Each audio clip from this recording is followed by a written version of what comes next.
Itangazo ryashyizwe ahagaragara n'ingabo za Yemen. Mu izina ry'Imana nyirimpuhwe nyirimbabazi, Imana yaravuze iti uwahorera akarengane yakorewe ntacyo azabazwa, kandi Imana ishobora byose yavuze ukuri. Mu rwego rwo gushyira mu bikorwa icyemezo cy'ingabo za Yemen cyo gukomeza ibikorwa byo mu nyanja byo kurwanya umwanzi Saudi Arabia no gushyira mu bikorwa ihame ryo gukikiza uwakikije, ingabo za Yemen zitangaza ko kubw'ubushobozi bwa Allah zagabye igitero ku bwato butwaye peteroli bwa Saudi Arabia bwitwa Royalty buri mu majyaruguru y'inyanja itukura hafi y'agace ka Yambu, zikoresheje misile nyinshi za balistike. Zitangaza ko icyo gitero cyageze neza ku ntego zacyo. Ingabo za Yemen zivuga ko kuva zatangira kugota ibikorwa byo mu nyanja kwa 22 Nyakanga zimaze kwibasira amato 8 atwara peteroli ya Saudi Arabia, kandi ko muri rusange amato 29 ya Saudi Arabia yabujijwe gukomeza urugendo cyangwa agahatirwa gusubira inyuma mu nyanja itukura no mu nyanja y'Abarabu. Zikomeza zivuga ko nyuma yo gukaza ibikorwa byo kugota umwanzi Saudi Arabia uhereye hafi y'icyambu cya Bab al-Mandab mu majyepfo y'inyanja itukura, Saudi Arabia yahinduye inzira z'amato yayo ya peteroli yerekeza amajyaruguru y'iyo nyanja.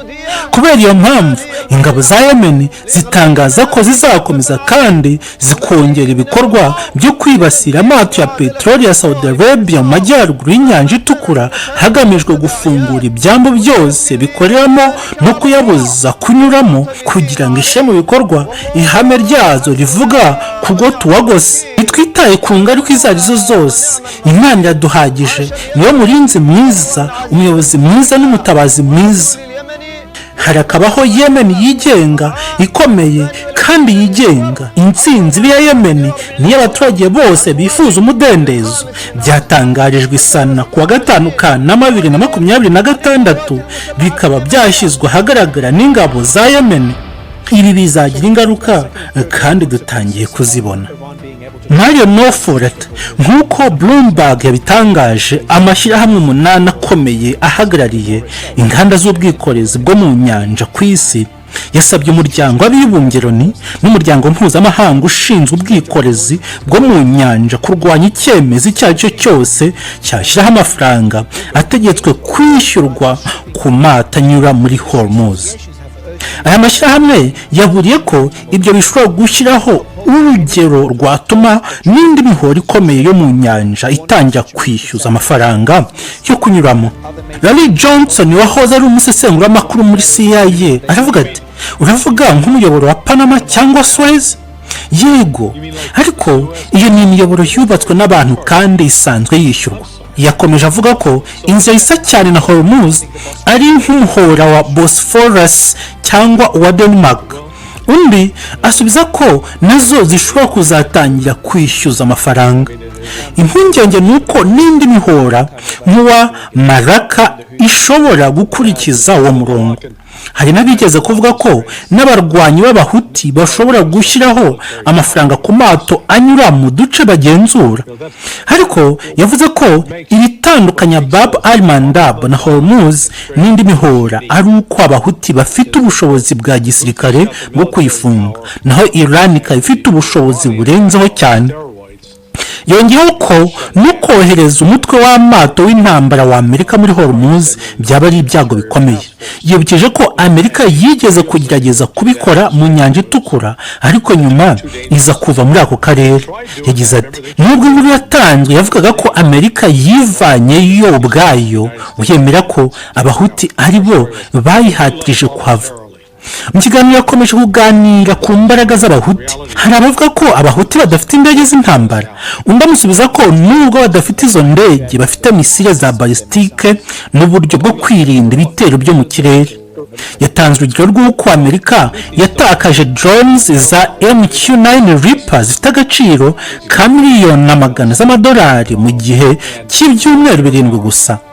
Hari uwavuze ko Abahouthi batarigera bahanura indege z'intambara za Saudi Arabia. ariko undi yamusubiza ko nubwo ibyo byaba ari ukuri, abahuti bagaragaje ko bashoboye guhangana n'umutwe w'amato y'intambara wa Amerika kandi ko atari bo basubiye inyuma. yasoje avuga ko mu ntambara idasanzwe asymmetric warfare abahuti bashobora gutsinda baramutse bakomeje kubaho no gukomeza kwibasira inganda za peteroli n'amato bya Saudi Arabia. yongeyeho ko arebye ibintu mu buryo bwa gisirikare gusa Saudi Arabia ishobora kutabasha gutsinda abahuti mu buryo bwa gisirikare niba intego yayo ari ukubambura uduce bagenzura cyangwa gusenya burundu ubushobozi bwabo bwo kugaba ibitero. Mahitamo akomeza ati birashoboka ko Saudi Arabia yabikora ariko sinkeka ko abahuti bafite ubushobozi bwo gutsinda Saudi Arabia no kuyitera bakayigarurira. Rory Johnson wahoze ari umusesenguzamakuru muri CIA ati hoya ntabwo bakeneye kuyitera ngo bayigarurire, ariko navuga ko ingabo zabo zirwanira ku butaka zikomeye kurusha iza Saudi Arabia. yakomeje asobanura ko Saudi Arabia ifite akarusho mu mbaraga z'ikirere kubera indege zayo z'intambara, ariko ko abahuti bafite akarusho ku bijyanye na misile za balistike. yagize ati Saudi Arabia nta misile za balistike zingana n'iz'abahuti bafite. mu kiganiro cyose bakomeje bavuga ko bombi bemeranya ko mu gihe Trump akiri perezida wa Amerika bishoboka ko iyi ntambara itazakomeza gukaza umurego, ariko nyuma y'uko Trump avuye ku butegetsi nta muntu uzi ko ibintu bizagenda, cyane cyane igihe ububiko bw'intwaro za Amerika buzaba bwongeye kuzura. banagarutse ku gitekerezo cy'uko Trump ashobora kuba yarakoresheje amayeri yo gutera ubwoba gusa kuva mu ntangiriro. bavuze ko ubu ari umwanzuro ushingiye ku isesengura bwite atari ku makuru yihariye yari afite. bongeyeho ko n'abanyabirani nabo bakekaga ko Trump ashobora kuzisubiraho ntatangize ibitero, ariko nubwo babitekerezaga batyo bafashe ingamba zo kwimura ibikoresho byabo bya gisirikare kugira ngo bitazangirika mu gihe ibitero byaba bibaye. umwe muri bo yavuze ati icyo gihe wowe wari mu rugendo ujya mu nama. yongeyeho ko bishimiye kubona Profeseri Marandi nawe agaragaza icyizere, ibintu yavuze ko bidakunze kumubaho. Rory Johnson ati Marandi atekereza akoresheje ubwenge bwe, ntabwo ayoborwa n'amarangamutima, azi gutandukanya amarangamutima n'isesengura. yakomeje avuga ko adatekereza ko Trump ari gukora ibi byose kubera umutima mwiza cyangwa impuhwe, ahubwo ngo hari impamvu nyinshi zishobora kuba zaramuteye gufata uwo mwanzuro. icya mbere ni ikibazo gikomeye cy'ibura ry'intwaro za Amerika, cyane cyane izo kugaba ibitero. yibukije ko nk'uko yabivuze mbere hafi 80% by'intwaro zikoreshwa na Minisiteri y'Ingabo ya Amerika bishingira ku mabuye y'agaciro atanu adasanzwe hagenzurwa cyane n'Ubushinwa.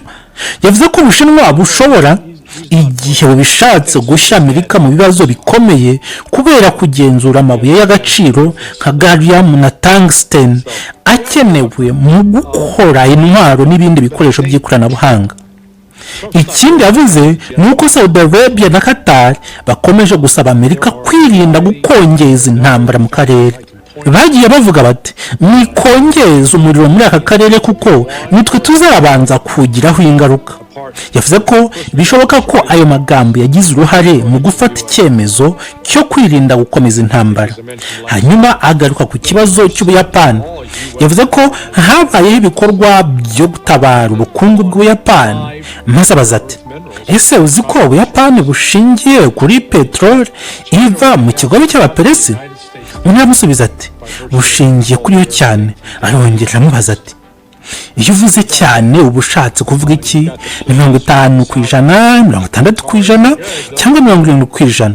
Mahitamo aramusubiza ati nta mibare nyayo mfite. nawe aramusubiza ati ugomba kujya ugira imibare nyayo, ndashaka ko uba ubizi neza.